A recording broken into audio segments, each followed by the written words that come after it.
বিহুৰ ওলগ জনাইছোঁ।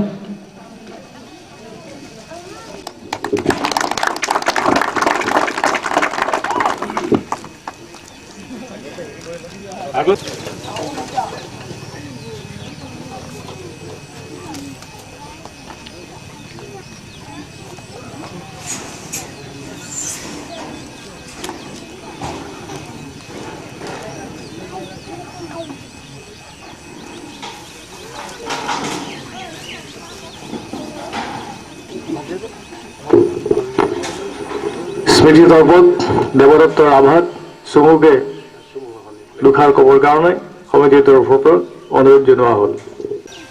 আজি আমি ইয়াত সকলোৱে একঠা হোৱাৰ ইতিমধ্যে সকলোৱে গম পাইছে। আজি 42তম বাৰ্ষিক 5 বহাগ ৰঙালী বিহু সন্মিলনীৰ আজিৰ দিনটো আমাৰ এই চতমতীয়া গাঁওখনত উদযাপন কৰা হৈছে। মই এই স্মৃতি দৰ্পণৰ বিষয়ে বিশেষ ক'ব নোখোজো, যদিও একাষাৰ ক'ব লাগিব। আজি এই ৰঙালী বিহু সন্মিলনী আমাৰ অসমৰ এটা জাতীয় উৎসৱ। বিহু সাধাৰণতে অসমীয়া জাতিৰ 3টা: বহাগ বিহু ৰঙালী, ভোগালী বিহু, মাঘত ভোগালী বিহু আৰু কাতি বিহু কঙালী। আজিৰ দিনটো বহাগ মাহৰ ৰঙালী বিহু, আজি 5 বহাগ। সেয়ে আজি এইখিনি সময়, এইখিনি তাৎপৰ্যলৈ আমি ইয়াৰ কাৰণে আহিব পাইছোঁ যে যিবিলাক মহাপুৰুষ বা যিবিলাক গণ্যমান্য ব্যক্তি সেই সময়ত তাহানিৰ সময়তেই এই অনুষ্ঠানখন পাতি আহিছে আৰু পৰম্পৰাগতভাৱে আজিলৈ আমি এইখিনিত উপস্থিত হ'ব পাৰিছোঁ। গতিকে এই মহান ব্যক্তি কেইজনক লৈ মই ওলগ জনাইছোঁ আৰু তেখেতসকলক মই প্ৰণাম কৰিছোঁ। বিশেষ আৰু আত্মাৰ সদ্গতিৰ কাৰণে ভগৱানক প্ৰাৰ্থনা কৰিম আৰু ওম শান্তি কৰি প্ৰাৰ্থনা সমাপ্ত কৰিম। স্মৃতি দৰ্পণ কাৰ্য সমাপ্ত দিয়া। নমস্কাৰ।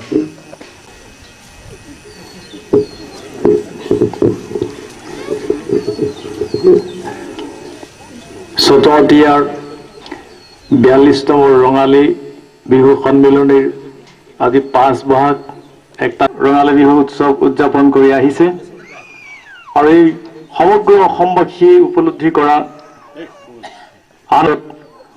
অতঃপ্ৰোতভাৱে সম্পৰ্ক থকা এগৰাকী মহান আনন্দীৰাম দাস বুলি আমি জানো, যি আনন্দী নৈ নিজৰা পৰ্বত পাহাৰ বিভিন্ন ধৰণৰ প্ৰকৃতিৰ ওপৰত গীত মাত লিখিছিল বুলি জনাজাত দৃশ্য আমি দেখিবলৈ পাইছোঁ।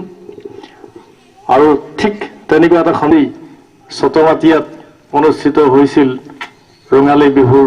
এই সন্ধিখনত চতমাতীয়া ৰঙালী বিহু সন্মিলনীয়ে দেৱালীকৰণ কৰিবৰ কাৰণে আগবাঢ়িছোঁ আৰু আজিৰ এই বিহু উৎসৱৰ পতাকা উত্তোলন কৰিবৰ কাৰণে আমন্ত্ৰণ জনোৱা হৈছে।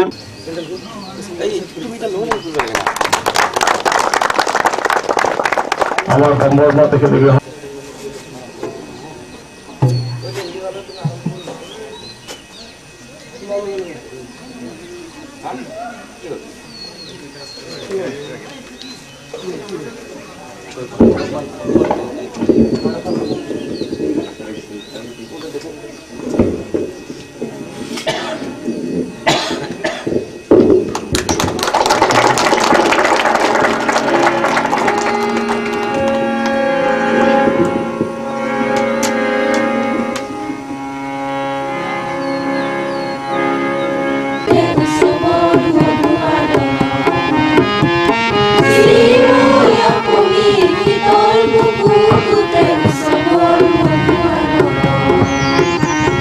গম্ভীরগিরি বড় প্রান্তর মনোহর গম্ভীরগিরি বড় প্রান্তর মনোহর সুন্দর বন উপবন ভেদাভেদ পরিহরি কত জাতি উপজাতি ভেদাভেদ পরিহরি কত জাতি উপজাতি মহাবীর করে নির্মাণ উলা উদ্ভির সঙ্গে কৌতি কৌতি কন্যা গায় কবে মিলন গান উলা উদ্ভির সঙ্গে কৌতি কৌতি কন্যা গায় কবে মিলন গান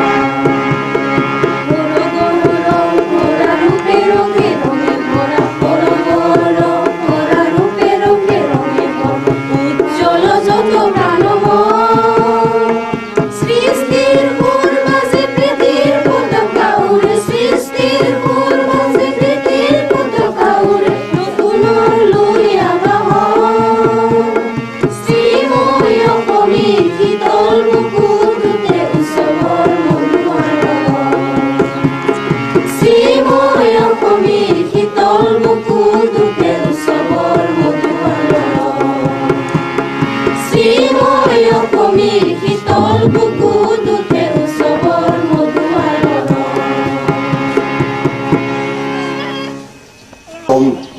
ৰঙালী বিহু সন্মিলনী আজি ইয়াত উপস্থিত হোৱা সমূহ ৰাইজলৈ মই মোৰ আন্তৰিক শ্ৰদ্ধা জ্ঞাপন কৰিছোঁ।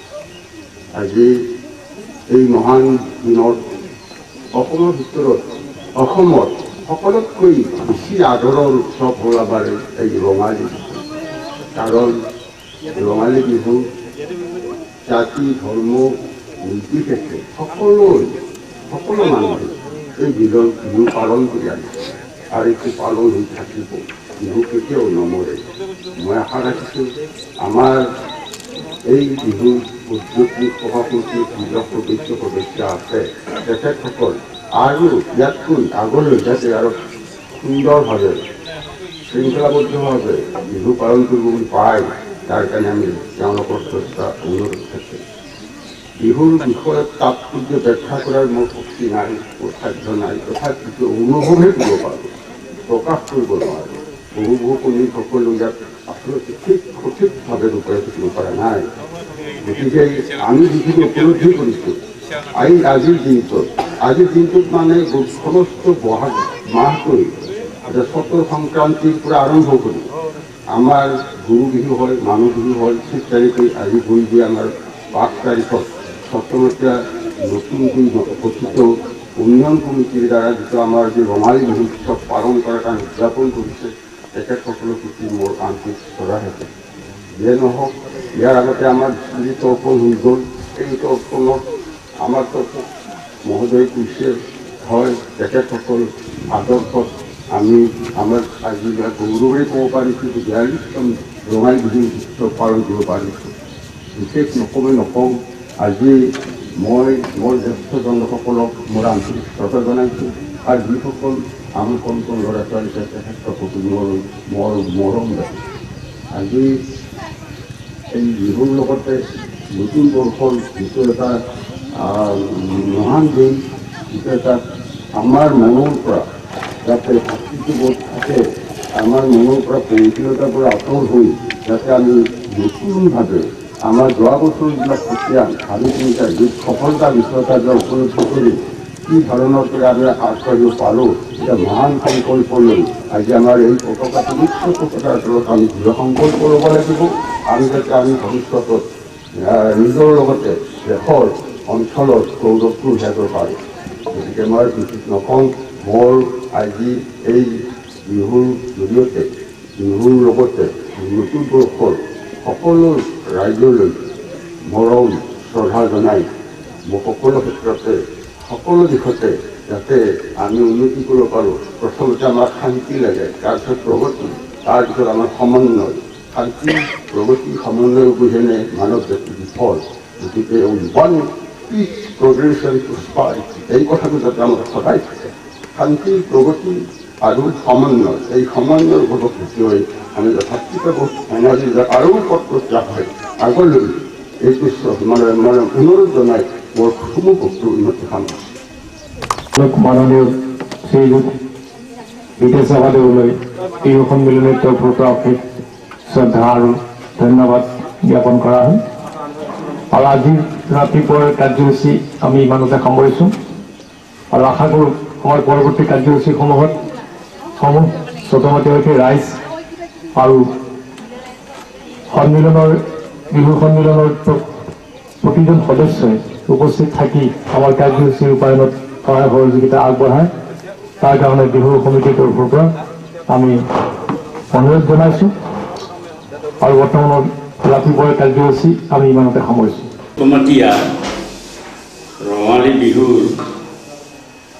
যিটো পাঁচ বহাগ এই সম্পৰ্কে আমাৰ 42 বছৰ আগত মই তেতিয়া হাইস্কুলৰ ছাত্ৰ আছিলোঁ। আমাৰ বৰ্তমান শ্ৰীযুত হিতেশ ৰাভা, স্বৰ্গীয় ৰাজেন পাম, এনেধৰণৰ কৰি 5-6জন মানুহ মোৱামাৰী, সবৰপাৰা, ডামাছ এইবিলাক এনেকুৱা এটা কালেকশ্যন কৰি আমি এইবিলাক উদযাপন কৰাত তেওঁলোকে আমাক পথ দেখুৱাইছিল আৰু আমি তেতিয়া সহযোগ আছিলোঁ। তাৰ পাছত সময়ত আমি কিছুমান কাম কৰিলোঁ আৰু যিহেতু আমাৰ এতিয়া বয়স হৈছে গতিকে আমাৰ বৰ্তমান উঠি অহা ডেকাবিলাকে আজিও এই পাঁচ বহাগ ৰঙালী বিহু ছটমাটিয়াত উদযাপন কৰাত আমি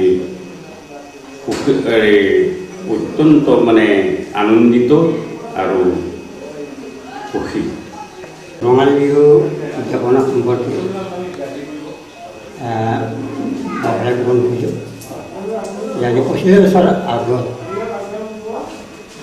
সৰ্বপ্ৰথমতে আমাৰ গোৱালপাৰা জিলাতে ভিতৰত ছটমাটিয়া যি ডিমাজাখলি হাইস্কুল প্ৰাংগণত অনুষ্ঠিত হৈছে আৰু সেই বিহুটোৰ পৰা ডিমাজাখলি আঞ্চলিকভাৱে প্ৰতি বছৰে প্ৰতিখন গাঁৱতেই কৰাৰ কথা আছিল, কিন্তু প্ৰতিখন গাঁৱত নকৰাই ব্যতিক্ৰম কৰিলে আমাৰ বনগাঁও বিহুতলী।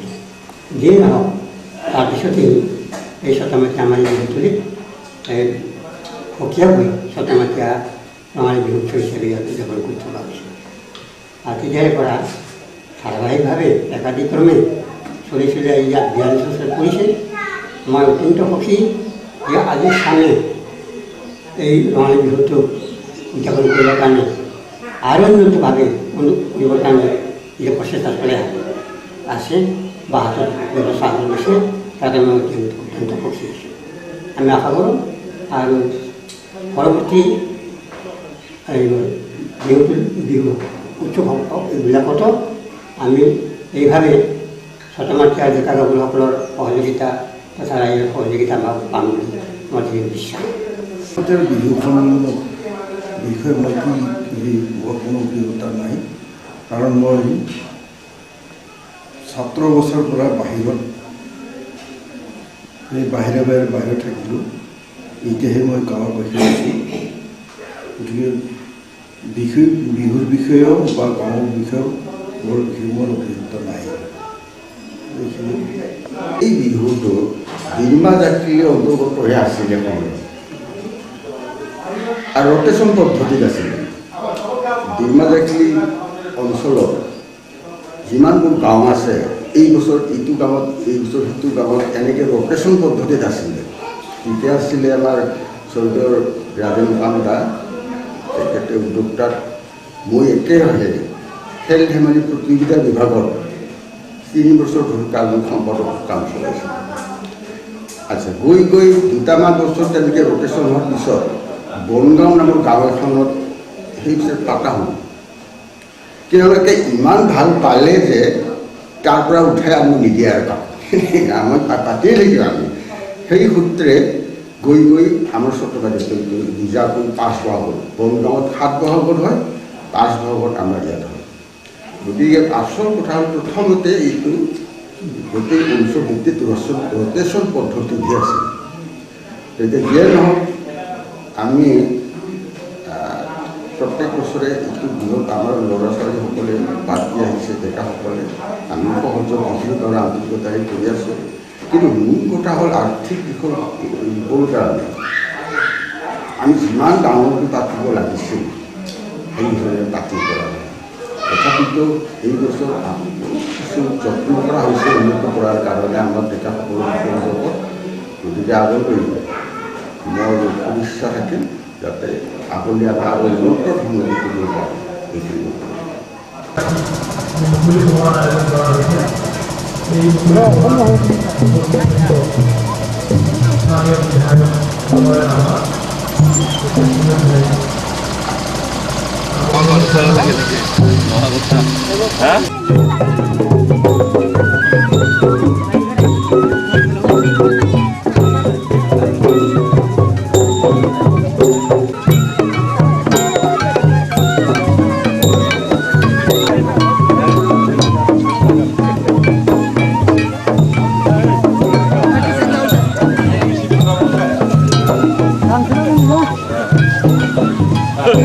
এনেকা কৰিব নালাগে, লাজ লাগে এনেকা।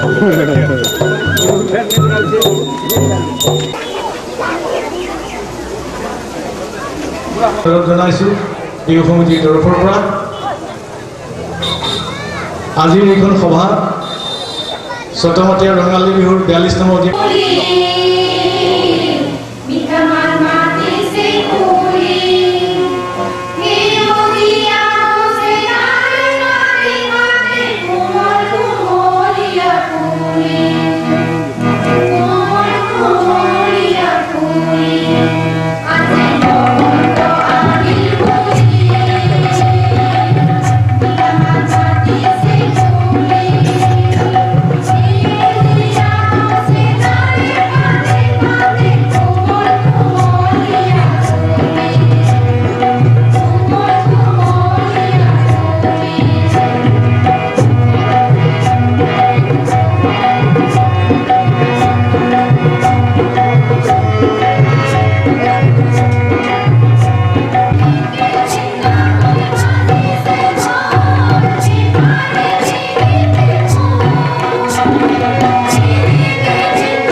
বিমলাখিনি হাইস্কুলৰ অৱসৰ ছজমাধি ৰঙালী বিহু সন্মিলনৰ লগত অৰ্থপূৰ্ণভাৱে জড়িত বহু বছৰ ধৰি পালন কৰি অহা 5 বহাগৰ দিনাখনৰ ৰঙালী উৎসৱৰ লগত আমি ছজমাধিবাসী তথা পৰিয়াল পাৰিবাৰিক সদস্য হিচাপে এই উৎসৱ পালন কৰাৰ কাৰণে আমি প্ৰয়াস কৰি আহিছোঁ।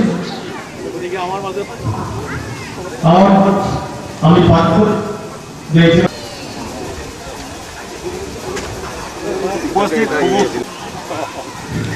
আমি বাংলা মহাসভাৰ এখন বিৱৰণেৰে বিহুৰ অলপ জনাইছোঁ।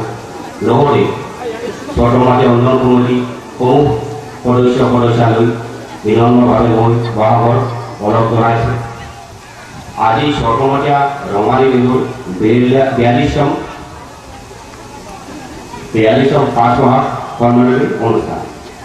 আপোনালোকে জানে অসমৰ ইমূৰৰ পৰা সিমূৰৰ প্ৰত্যেকখন অঞ্চলতে বহাগ বিহু পালন কৰি আহি থকা হৈছে আৰু সেয়ে আমি আজি যোৱা কিছু বছৰ ধৰি আজি 42 বছৰ উপনীত হৈছোঁ। আপোনালোকৰ সহায় সহযোগত আজি যিমান পাৰে আমি আৰ্থিক অনাটনভাৱে হ'লেও আপোনালোকৰ সহায় সহযোগতে আজি এই মুকলি বিহুখন পাতিবলৈ আমি যথেষ্ট সুযোগ পাইছোঁ আৰু আশা ৰাখিছোঁ আজি এই মুকলি হোৱাৰ পিছত আজি সন্ধিয়া সাংস্কৃতিক সন্ধিয়া অনুষ্ঠান কৰা হ'ব। এই অনুষ্ঠানত সমূহ ৰাইজৰ সহায় সহযোগিতা বিচাৰি আজি মুকলি সভাৰ অনুষ্ঠান কৰা হৈছে আয়োজিত কৰা হৈছে আৰু এই মুকলি সভাসমূহ দৰ্শক বিহু তথা বিহুবলীয়া ৰাইজৰ সহায় সহযোগ কামনা কৰি আজিৰ উদ্দেশ্য ৰেখা এইখনতে কামনা কমিটিৰ তৰফৰ পৰা এখন বিৱৰণে আমি সমৰ্পণ সভাপতি তথা আমাৰ আজি মুকলি হোৱাৰ ওপৰত প্ৰত্যেকজনে মই এতিয়া চিনাকি কৰি দিবলৈ ওলাইছোঁ। তেখেতক আমি কমিটিৰ তৰফৰ পৰা এখন বিৱৰণেৰে সমৰ্পণ জ্ঞাপন কৰিছোঁ। উপস্থিত আছে ৰাভা অঞ্চল ছাত্ৰ সাহিত্য পৰিষদৰ আৰু আমাৰ মাজত এখন বিৱৰণেৰে সমৰ্পণ জ্ঞাপন কৰিছোঁ।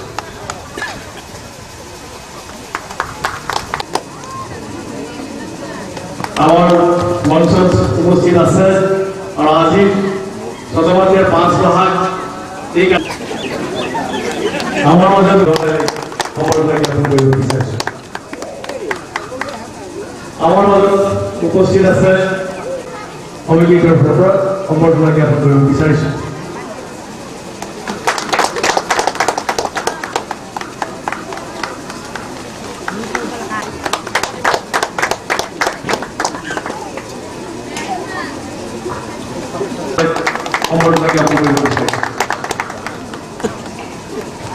এখন বিৱৰণেৰে সম্বৰ্ধনা জ্ঞাপন কৰিব বিচাৰিছোঁ।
মাননীয় সভাপতি যথেষ্ট তাৎপৰ্য আছে।